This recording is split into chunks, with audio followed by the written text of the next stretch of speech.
Episode को start करने से पहले अगर तुम लोगों ने इसका लास्ट वाला एपिसोड नहीं देखा है तो उसकी लिंक डिस्क्रिप्शन में उस एपिसोड को जाकर चेक कर लो, उसके बाद ही आगे बढ़ना। खैर एपिसोड में आगे बढ़ते हैं, देखते हैं कि उसने यहाँ पर अपनी दो स्किल को मिलाकर एक स्किल क्रिएट कर लिया होता है जो कि फोर्सफुल बैक थ्रो होता है, जो कि डी रैंक वाला होता है। उसका जो इफेक्ट होता है वो दिखाया जाता है, उसकी प्रोफिशिएंसी 0 होती है। उसका जो इफेक्ट होता है वो ये होता है, वो जन्मजात ट्रीट्स है उनको पहचान सकता है। हालांकि यूजर का जो माना लेवल है वो उस पर इस्तेमाल हो रहे मैजिक पावर से कहीं ज्यादा ही हायर होना चाहिए। अब हान देख कर ये सरप्राइज हो जाता है और वो सोच रहा होता है कि मैंने दोनों एफ रैंक वाले जो स्किल्स थे वो मिलाए थे, मेरे को लगा था कि ई रैंक है वो मेरे को मिलेगा, लेकिन यहाँ पर डी रैंक मिला हुआ है। ये सच में काफी ज्यादा ही इंप्रेसिव है, तो काफी ज्यादा क्रेजी स्किल है। हाँ, दो स्किल्स को और मर्ज करता है जो कि रेंजर नॉलेज और फायर रेजिस्टेंस होती है, दोनों एफ रैंक वाली होती है। तभी देखते हैं उसको जो स्किल मिली होती है वो स्ट्रेंथ आइज होती है जो कि -E वाले रैंक की होती है। और इसका जो इफेक्ट होता है वो ये होता है कि इस स्किल की मदद से वो धुंधले से धुंधली जगह में यानी खराब से खराब जगह में अच्छी तरीके से देख सकता है और उसकी जो आंख है वो काफी ज्यादा बेटर हो जाएगी। अब हान ये देखने के बाद सोच रहा होता है कि मैंने जब एक्सटेंशन ऑफ वीक और कॉम्बैट को मिलाया था वो काफी ज्यादा अच्छे थे।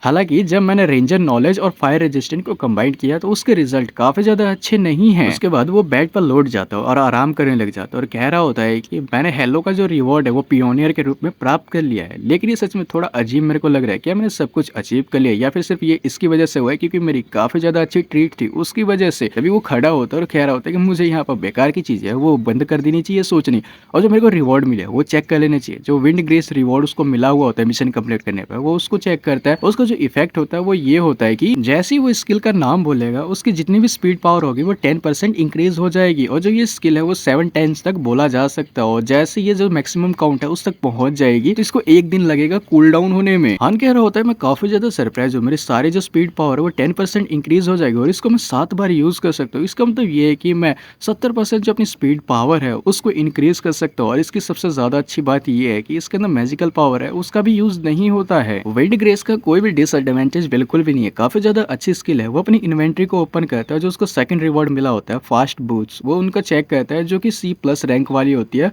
उसकी मदद से उसकी जो अटैक स्पीड है वो 3% इंक्रीज हो जाएगी, मूवमेंट स्पीड है वो 5% इंक्रीज हो जाएगी। और इस चीज को मैजिकल इंजीनियरिंग है उसके द्वारा बनाया गया। इसके अंदर छोटे छोटे पंख लगे हुए हैं जो कि आपकी स्पीड है वो काफी ज्यादा इंक्रीज कर देंगे। जिसके बाद जो हान होता है उसको पहन लेते और कह रहा था मैं काफी ज्यादा खुश हूँ, मेरे को जितने भी रिवॉर्ड मिले 7th फ्लोर पर वो सारे स्पीड से ही रिलेटेड हैं। तभी जो वो स्किल शॉप होता है उसको ओपन करता है स्किल परचेज करने के लिए। उसके अंदर ironification, unshakeable monster skin, weapon enchant, instant acceleration, mana circuit, माना बैरियर और इनहेंस आईसाइट होती है। और तभी देखते हैं कि उसने एक जो स्किल होती है वो परचेज कर ली होती है जो कि असल में माना सर्किट होती है, -D रैंक वाली होती है और इसने 15,000 पॉइंट्स के अंदर इसे खरीदा हुआ होता है। दूसरी स्किल उसने खरीदी होती है माना रेजिस्टेंस जो कि 12,000 की स्किल होती है और वो भी -D रैंक वाली होती है। अब जो माना रेजिस्टेंस का इफेक्ट होता है वो ये होता है कि माना के अगेंस्ट आपकी बॉडी के अंदर जो एक रेजिस्टेंस है उसको क्रिएट किया जाएगा और आपका जो रेजिस्टेंस होगा दूसरों के माना से काफी ज्यादा ही ग्रेटर है। हालांकि अगर आपके पास माना सर्किट स्किल नहीं है तो आपका जो इफेक्ट होगा वो काफी ज्यादा कम हो जाएगा। अब जो हान होता है वो सोच रहा होता है कि अगर माना सर्किट है उसकी मदद से मैं जो हार्ट सॉलिडिटी जैसी स्किल है उसके अगेंस्ट प्रिपेयर कर सकता हूँ। अब वो जो माना सर्किट स्किल होता है उसको चेक करता है। उसका इफेक्ट ये होता है कि आपकी बॉडी के अंदर जितनी भी मैजिकल पावर है उसको इकट्ठा करके एक सर्किट है वो बनाया जाएगा और जो मैजिकल पावर्स है वो काफी ज्यादा एफिशिएंसी तरीके से इंक्रीज हो जाएगा, यानी वो काफी सटीक तरीके से जो उसकी मैजिकल पावर है वो अच्छी तरीके से यूज कर पाएगा। देखते हैं कि जो सर्किट होता है वो क्रिएट हो रहा होता है। हर कह रहा होता है मेरी बॉडी काफी ज्यादा गर्म हो चुकी है। देखते हैं वहाँ पर काफी तेज हवा चलने लग जाती है। तभी वो हवाएं रुक जाती है। जो हान होता है वो खड़ा होता है, कह रहा होता है कि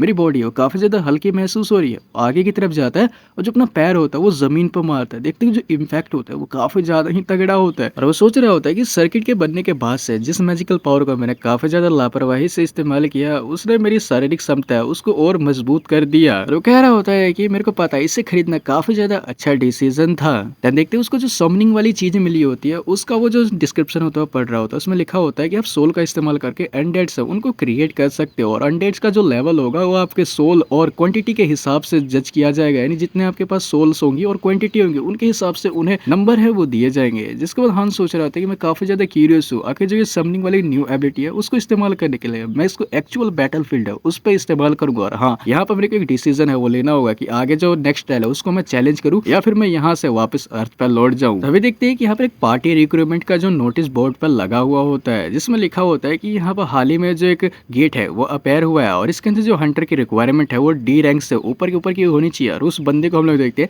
जिसने कि जो आर्टिकल होता है वो पोस्ट किया होता है, रिक्वेस्ट कह सकते हो पोस्ट किया होता है। तभी वहाँ पर जो 3 लौंडे होते हैं वो आते हैं और कह रहे होते हैं कि तुम्हें देखकर ये लगता है कि अभी तक तुम्हें कोई भी पार्टी मेंबर से अवार्ड नहीं मिले हैं, तो क्यों ना तुम ये जो गेट का ग्रांट है वो हमें सौंप दो। तुम अगर डेंजन रेट दिए हुए टाइम के अनुसार स्टार्ट नहीं होती है तो जो ग्रांट है वो ऑटोमेटिकली एक्सपायर हो जाएगा। तो आखिर तुम इसके बारे में क्या सोचते हो? क्या तुम ये ग्रांट मुझे देना चाहते हो? जिसको वो कह रहा होता है, उस बंदे का नाम ली होता है और वो कह रहा होता है कि मैंने तुम्हें पहले भी कहा था कि मैं इस ग्रांट को तुम्हें नहीं देना चाहता हूँ। इसके बाद जो सामने वाला पर्सन कह रहा होता है क्या तुम्हें दिखाई नहीं देती है कि इस पार्क के अंदर काफी सारे जो हंटर है वो ऑलरेडी इकट्ठा हो चुके हैं, लेकिन इन लोगों ने अभी भी तुम्हारे साथ पार्टी बनाने का डिसाइड नहीं किया है। अगर ईमानदारी से मैं बताऊं तो तुम ई रैंक वाले हो, मैंने सही कहा ना, और तुम्हारे जैसे जो कमजोर लोग हैं उनके साथ कोई भी अपनी पार्टी हो बनाना नहीं चाहेगा। तभी पीछे से एक आवाज आती है कि क्या तुम्हारी पार्टी के अंदर अब भी कोई जगह खाली है? हम देखते हैं कि वो हान होता है और वो कह रहा होता है कि मैं एक सी रैंक हंटर हूँ। और जो ये सीन हमें दिखाया जा रहा है ये असल में अर्थ का सीन होता है, यानी कि जो हान है वो अर्थ पे आ चुका होता है कि ये काफी रहेगा। वो अपना आईडी प्रूफ दिखाता है जिसके बाद ली कह रहा होता है कि हाँ ये बिल्कुल काफी है। तभी देखते हैं कि जो पीछे वाला बंदा होता है हान से कह रहा होता है, वो हान क्या तुम्हें दिखाई नहीं देते कि यहाँ पर और लोग काफी ज्यादा वेट कर रही हैं? जिसके बाद हान कह रहा होता है कि अगर तुम्हें इतनी ज्यादा ही जलन हो रही है